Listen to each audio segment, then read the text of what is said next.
നമ്മുടെ നാടിനെ ആകെ സങ്കടക്കടലിലേക്ക് തള്ളിവിട്ട ആ വലിയ ദുരന്തത്തിൻ്റെ തുടക്ക സ്ഥലമാണിത്. വെള്ളരിപ്പാറയും വണ്ടൂപ്പാറയും. വെള്ളരിപ്പാറ ഈ കാണുന്ന വെള്ളിക്കളറിൽ വെള്ളം ഒലിച്ചിറങ്ങുന്ന ആ പാറയാണ്. അവിടെയാണ് ഈ ദുരന്തത്തിൻ്റെ ആദ്യ പൊട്ടലുണ്ടായതെന്നാണ് ഈ നാട്ടുകാർ പറയുന്നത്. ആ പൊട്ടലിൽ നിന്ന് ആ അപകടം തുടങ്ങിയപ്പോൾ തൊട്ടു പിന്നാലെ ഇതാ മോൾഭാഗത്ത്, അതായിരിക്കാം ഒരു പക്ഷേ 1:30 2 മണിയോട് കൂടിയൊക്കെ പൊട്ടൽ സംഭവിച്ച വണ്ടോം പാറയിൽ നിന്ന് പൊട്ടിയിറങ്ങി. ഈ 2 പൊട്ടലുകൾ കൂടി ചേർന്നാണ് ഇവിടത്തെ മുഴുവൻ തകിടം മറിച്ചുകൊണ്ട്, നമ്മൾ അങ്ങോട്ടേക്ക് നോക്കിയാൽ വളരെ ചെറിയ നീർച്ചാല് പോലെയാണ് ഇപ്പോൾ കാണുന്നത്. പക്ഷേ പലയിടങ്ങളിൽ നിന്ന്, പല മലയിടുക്കുകളിൽ നിന്ന് വെള്ളം ഒലിച്ചിറങ്ങി അതൊരു വലിയ സംഹാര രൂപത്തിൽ ഇപ്പോൾ കാണുമ്പോൾ അറിയാം.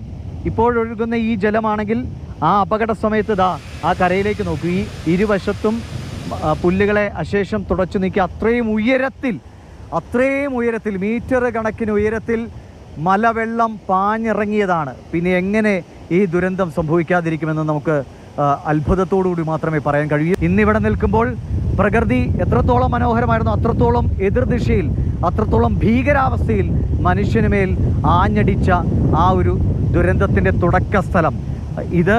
ഇവിടെ നിന്നും ഒലിച്ചിറങ്ങി കിലോമീറ്ററുകൾക്കപ്പുറത്തേക്ക് ഏകദേശം ഒരു 5 കിലോമീറ്ററെങ്കിലും ഞാൻ ഈ നിൽക്കുന്ന ഭാഗം വരെ ഉണ്ട് എന്ന് മനസ്സിലാക്കുന്നു. ചൂരൽമലയിൽ നിന്നും മുണ്ടക്കൈയെ തകർത്തെറിഞ്ഞ്, ചൂരൽമലയെ തകർത്തെറിഞ്ഞ്, അങ്ങനെ മനുഷ്യജീവനുകൾ ഒന്നൊന്നായി എടുത്തെറിഞ്ഞ്, മനുഷ്യൻ്റെ സർവ്വ സ്വത്തുക്കളും തകർത്തെറിഞ്ഞ് ആ പ്രളയം അങ്ങനെ ഒലിച്ചിറങ്ങുകയായിരുന്നു.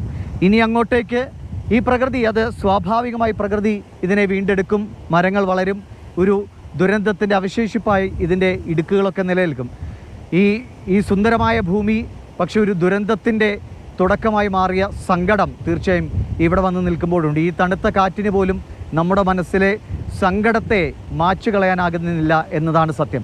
ഞങ്ങളിവിടെ വരെ ഈ കിലോമീറ്ററുകൾ കണക്കെ, ഇപ്പോൾ ബിനു പാമ്പയും സുജിത്തും ഹരിയും ഒക്കെ അടങ്ങുന്ന സംഘം ഞങ്ങളിങ്ങനെ നടന്നു വരുമ്പോൾ പല മനുഷ്യരെയും കണ്ടു. അതിൽ ഞാൻ എടുത്തു പറയാൻ ആഗ്രഹിക്കുന്ന ഒരു വനവകുപ്പ് ഉദ്യോഗസ്ഥൻ്റെ പേര് ഞാൻ പറയുന്നില്ല. അദ്ദേഹം നമ്മളോട് പറഞ്ഞതാണ്, ഇങ്ങോട്ടേക്ക് മനുഷ്യർ തിരിച്ചു വരും, ഇതൊക്കെ കണ്ടവർ മനക്കരുത്ത് കൂടുതൽ ആർജിച്ച് തിരിച്ചു വരും, ജീവിതങ്ങൾ ഇവിടെ തളിർക്കുമെന്നാണ്. അതിൻ്റെ പ്രായോഗികത എനിക്കറിയില്ല, പക്ഷേ ജീവിതങ്ങൾ തളിർക്കട്ടെ, പ്രകൃതി നമ്മളോടിണങ്ങട്ടെ, നമ്മൾ പ്രകൃതിയോടും ഇണങ്ങട്ടെ. ദിവിഷ് മണി, മാതൃഭൂമി ന്യൂസ്.